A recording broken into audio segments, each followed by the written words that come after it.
Merci à tous. 150 millions d'habitants dans l'espace mégalopole, Kinshasa, Grand-Bandundu, Congo central et Grand Kasaï, c'est une capacité de mobilisation de ressources parce que ces régions-là sont également des régions minières. Le Grand Kasaï a déjà exploité avec la MIBA, mais au Grand-Bandundu jusqu'à présent, on n'a pas encore fait l'exploitation minière que je sache. Et pourtant, c'est une zone minière avec diamants, or, qui jonge nos terres, qui n'attendent que la mobilisation des capitaux pour faire venir les investisseurs en PPP. PPP, partenariat public-privé. Mais il n'y a pas que PPP. Je dis, si nous développons la commune, la ville de Kinshasa par le développement de 24 communes, nous pouvons aussi faire les émissions d'obligations. La commune peut lever des fonds. Comment est-ce que la commune peut lever des fonds auprès de ses citoyens? C'est lorsqu'il y a une gouvernance transparente et citoyenne. Il faut mettre des outils de gouvernance transparente et citoyenne en mettant en place, par exemple, des blockchains, c'est-à-dire mettre en contribution le numérique. Aujourd'hui, avec des plateformes numériques, on peut gérer de manière transparente la ville et que si les citoyens voient que la gestion elle est transparente et qu'elle est participative, la population peut participer à l'appel des fonds, à l'émission des obligations, pour permettre de construire. C'est pour cela que je m'inscris en faux à ceux qui disent qu'il faut d'abord une nouvelle foncière pour la ville de Kinshasa, c'est-à-dire le foncier construire à Maluku. Je me dis que Kinshasa n'est pas encore assez plein parce qu'on avait construit en horizontal. S'il y a des capitaux, nous pouvons raser des quartiers comme Makala et refaire les quartiers Makala avec des constructions modernes en HLM. Nous pouvons raser des quartiers comme Kimatseke, Bumbu, c'est le Maou, très bien, je pensais à ça. Il y a aussi à côté de Matete, derrière Kisenso, Kaluka, on peut raser ces quartiers-là et construire en vertical pour loger les populations de Kinshasa, mais surtout donner de l'emploi à très court terme. Ça, c'est des projets qu'on peut initier dans les 2 ou la première année de notre gouvernance. Mais il y a aussi le crowdfunding et le financement participatif. N'oubliez pas que Kinshasa ou le Congo a une forte potentialité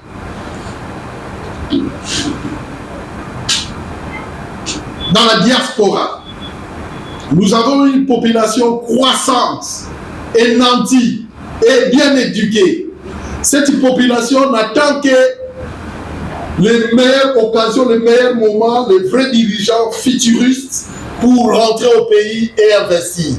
On peut faire l'appel des fonds s'il y a transparence, s'il y a gouvernance participative et citoyenne. la diaspora peut investir, et surtout que maintenant, nous avons la 3e génération de la diaspora, c'est-à-dire ceux qui sont partis en Occident dans les années 70. D'ici 5 ans, ils auront 80 ans. Ces gens-là vont chercher à rentrer au pays. Où rentrer s'ils n'ont pas investi en immobilier?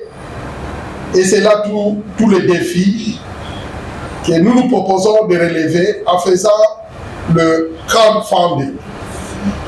Mais en quoi sera axée prioritairement notre gouvernance?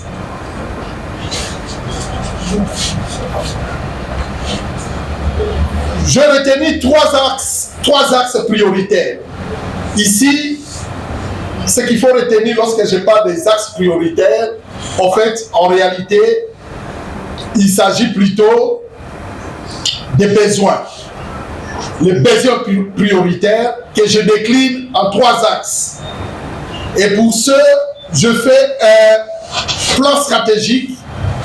Malheureusement, on n'est pas dans une conférence de presse, sinon j'aurais pu dérouler tous les plans stratégiques. Je ne suis pas en train de confondre un point de presse à un auditoire. Donc, souffrez que je vous donne seulement les grandes lignes de mes axes, sans les dérouler au complet, sinon ça va devenir une conférence de presse. Donc, les 3 axes prioritaires pour notre projet de mégalopole ville de Kinshasa, c'est autour 1. de la gestion environnementale et sociale, 2. des infrastructures, et 3. de l'aménagement du territoire. S'agissant de la gestion environnementale et sociale,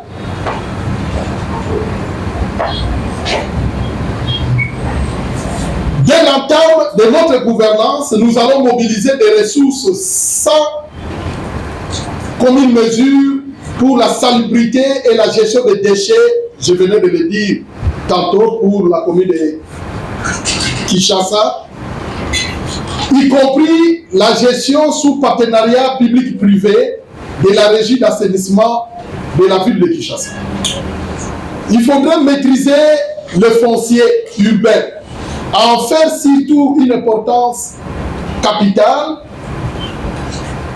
parce que c'est une source de création monétaire pour la province. Par la promotion immobilière, il y a lieu d'augmenter les recettes de la ville, mais aussi par la maîtrise de l'occupation du périmètre urbain espace-temps. Qu'est-ce que j'entends par le périmètre urbain espace-temps dans le cadre du projet de la mégalopole?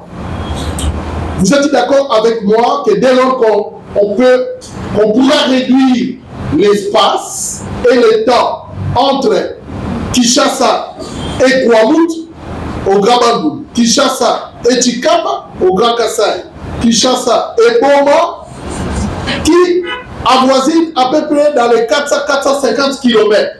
Si on peut réduire cet espace-là en 30 minutes de transport, de très rapide, nul ne sera besoin d'habiter à Kinshasa. Vous pouvez habiter au Grand Bandundu et en 30 minutes vous êtes à Kinshasa et le soir ou les après-midi vous rentrez. De même pour Kassai. Les gens quittent l'intérieur du pays pour venir à Kinshasa parce qu'il n'y a que Kinshasa qui attire. Il faut développer des PADI, c'est-à-dire des pôles agricoles de développement industriel, parce que l'agriculture, c'est le seul domaine, encore une fois, à géométrie variable, qui peut générer plusieurs millions d'emplois. Le Grand Bandundu a de l'espace pour le projet Bukangalojo, autrefois, même si ça a été mal géré. Beaucoup d'espace au Grand Bandundu, beaucoup d'espace au Grand Kassai, beaucoup d'espace au Congo central. Ce qui fait défaut, c'est la mobilisation des capitaux. S'il y a des investisseurs, il y a une énergie capable de mobiliser les investisseurs et les capitaux et réduire l'espace-temps en ces grands centres, nous pouvons réaliser la mégalopole et freiner de façon drastique la la démographie croissante, ce qui constitue la pression démographique de la ville de Kinshasa. Mais aussi construire des systèmes d'assainissement des eaux usées domestiques, renforcer la fourniture en eau potable, bref, l'accès aux services de base. Mais également, il faut réhabiliter et élargir, parce que nous parlons de mégalopoles. Et voilà pourquoi il faut parler de mégalopoles. Parce qu'il faut élargir et renforcer les systèmes de drainage du fleuve Congo pour faire face aux inondations et améliorer la navigation jusqu'au Grand Bandundu, jusqu'au Grand Kassai. Et pour ça, il faut engager un programme futuriste à la hauteur de nos ambitions. Deuxième point, les infrastructures. Dans les infrastructures, la priorité, c'est les infrastructures de formation. Certes, il y a eu gratuité de l'enseignement, mais allez visiter dans nos écoles ici à Kinshasa pour voir l'effectif pléthore qu'il y a dans nos écoles. Il faut construire de nouvelles écoles avec des nouveaux programmes. Comme je disais, on est comme les pensées de son âme, avec une nouvelle pensée, parce que construire la mégalopole, nous aurons besoin d'une main-d'œuvre qualifiée. Il faut commencer dès lors à profiler ces compétences en main-d'œuvre, en capital humain, capable de pouvoir travailler dans les grands chantiers du futur de la mégalopole. La population active que nous avons aujourd'hui n'a pas été formée ou préparée par rapport à cela. Il faut décliner une nouvelle offre de formation pour renforcer les capacités dans le capital humain nécessaire pour la construction de la mégalopole. Intensifier la réhabilitation, la modernisation de nos routes, je venais de le dire, par rapport à l'espace-temps. Mais il faut construire des infrastructures, cette fois-là numériques. Par exemple, des systèmes d'information géographique fiscale pour dématérialiser la collecte des recettes provinciales. Nous déplorons tous la corruption, mais c'est parce que les méthodes qu'on utilise favorisent aussi la corruption. Quand un agent de la fonction publique est payé à $110 le mois, face à une corruption à la hauteur de $1000, il lui est difficile de résister. Mais il y a lieu de créer la monétique. Nous pouvons créer une nouvelle monnaie, mais une monnaie numérique pour la vie. Et ça sera de l'innovation. Et ça permettra en même temps de lutter contre la dollarisation pour s'aligner dans les 6 engagements du chef de l'État, notamment le pouvoir d'achat. Nous allons remettre le pouvoir d'achat aux Congolais lorsque nous allons arrêter l'inflation et la dédollarisation de notre économie.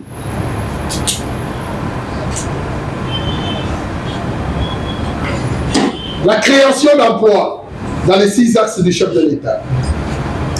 Je l'ai évoqué tout à l'heure, le développement communautaire par les 24 communes. Chaque commune peut créer des emplois. La mégalopole peut permettre de créer des emplois à Kinshasa et en partenariat avec les provinces environnantes. Je sais que nous sommes en train de parler de la mégalopole pour les provinces qui n'ont même pas encore de gouverneurs, élus de gouverneurs. Mais c'est pour vous dire qu'il faut y penser futuriste. On ne peut pas gérer une ville telle que Kinshasa seulement dans les considérations factuelles.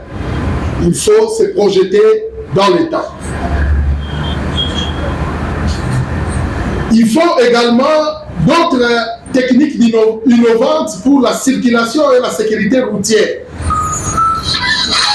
que nous pouvons également développer.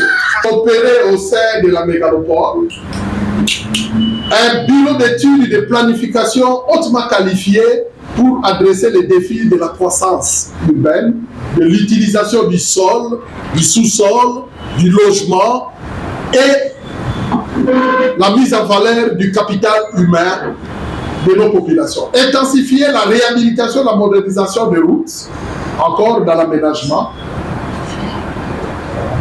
et également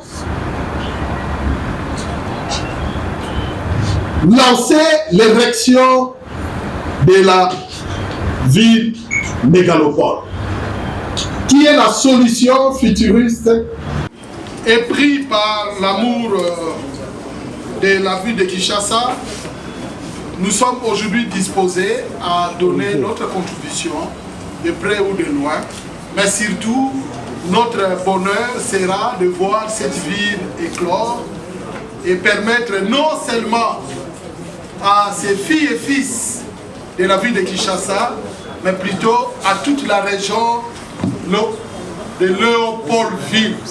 Parce que Léopoldville était ce qu'aujourd'hui nous appelons la mégalopole. Léopoldville. Nous pouvons encore